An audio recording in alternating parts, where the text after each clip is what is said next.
Enid Blyton. A Faraway Tree Adventure. A color short story illustrated by Alex Patterson. The Land of Goodies. The World of the Faraway Tree. Moonface lives at the very top.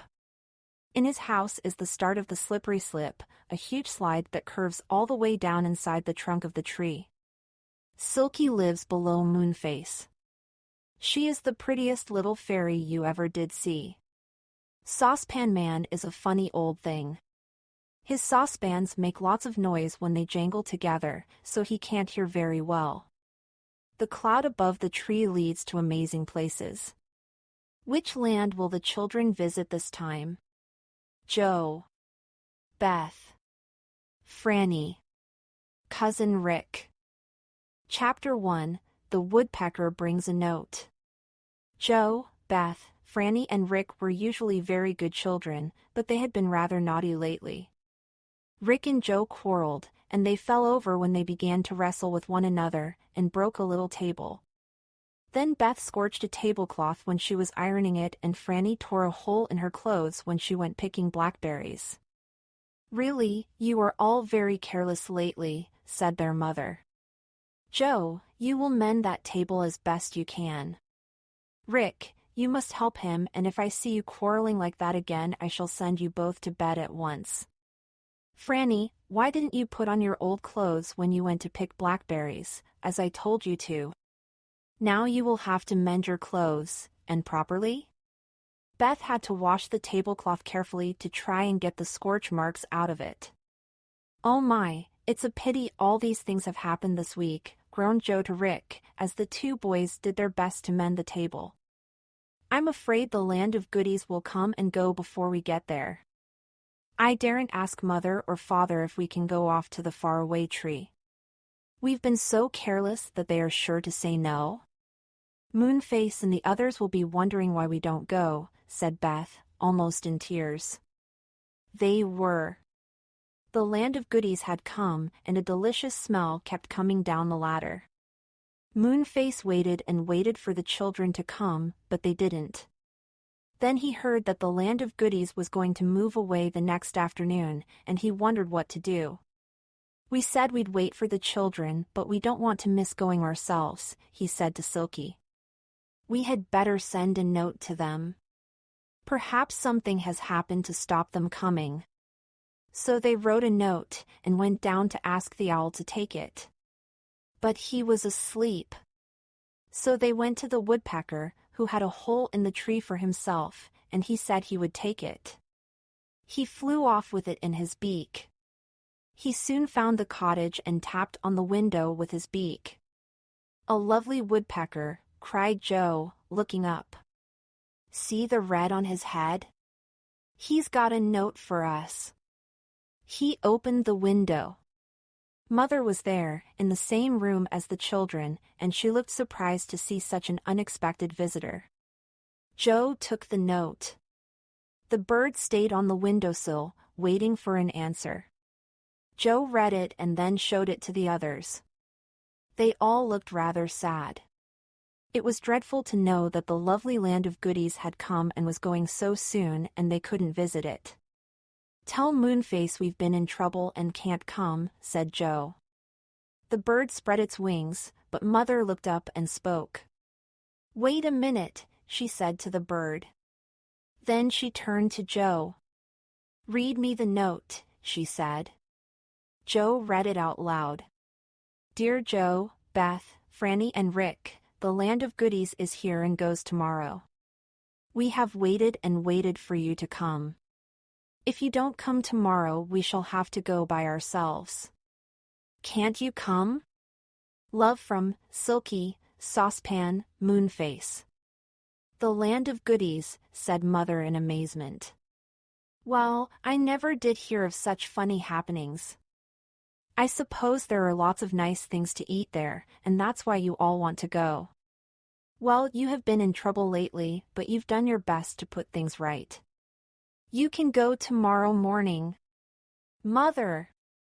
"Oh, Mother, thank you," cried the children. "Thank you, Aunt Polly," said Rick, hugging her. Oh, how lovely! Tell Moonface we'll come as soon as we can tomorrow morning, said Joe to the listening woodpecker. He nodded his red-splashed head and flew off. Chapter 2, Up to the Land of Goodies. The children talked together, excited. I won't have any breakfast, said Beth. It's not much good going to the land of goodies unless we're hungry.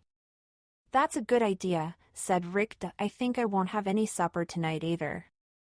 So when the time came for the 4 children to set off to the enchanted wood, they were terribly hungry. They ran to the faraway tree and climbed up it in excitement. Hope there are donuts, said Joe. I want chocolate mousse, said Beth. I can't begin to say the things I'd like, said greedy Rick. Well, don't, said Joe. Save your breath and hurry. You're being left behind. They got to Moonface and shouted loudly to him. He came running out of his treehouse in delight. Oh, good, good, he cried. You are nice and early. Silky, they're here. Go down and call old Saucepan. He's with Mr. What's-his-name. I'm sure Saucepan would like to come too. It wasn't long before 7 excited people were climbing up the ladder to the land of goodies. How they longed to see what it was like. Well, it was much better than anyone imagined. It was a small place, set with little crooked houses and shops, and every house and shop was made from things to eat. The first house that the children saw was amazing. Look at that house, cried Joe. Its walls are made of sugar and the chimneys are chocolate and the windowsills are peppermint cream. And look at that shop, cried Rick. It's got walls made of chocolate and the door is made of marzipan. And I'm sure the windowsills are gingerbread. The land of goodies was really a very extraordinary place. Everything in it seemed to be eatable. And then the children caught sight of the trees and bushes and called out in surprise, Look! That tree is growing muffins. And that one has got buds that are opening out into cakes. It's a cake tree. And look at this little tree here, it's growing big, flat, white flowers like plates, and the middle of the flowers is full of ice cream. Let's taste it. They tasted it and it was ice cream. There was another small bush that grew clusters of a curious-looking fruit, like flat berries of all colors, and, will you believe it, when the children picked the fruit it was really little lollipops, all neatly growing together like a bunch of grapes. Ooh, lovely, said Joe, who liked lollipops very much. Gosh, look at that white fence over there, surely it isn't made of marshmallow. It was. The children tore off pieces from the fence and munched the marshmallow. It was the nicest they had ever tasted. The shops were full of things to eat. You should have seen them. Joe felt as if he would like a hot dog and he went into a hot dog shop. The rolls were tumbling one by one out of a machine. The handle was being turned by an odd-looking person.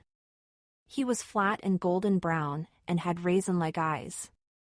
I think he is a gingerbread man, whispered Joe to the others. He's just like the gingerbread people that Mother makes for us. The children chose a hot dog each and went out, munching. They wandered into the next shop. It had lovely big cakes, set out in rows. Some were yellow, some were pink, and some white. Your name, please?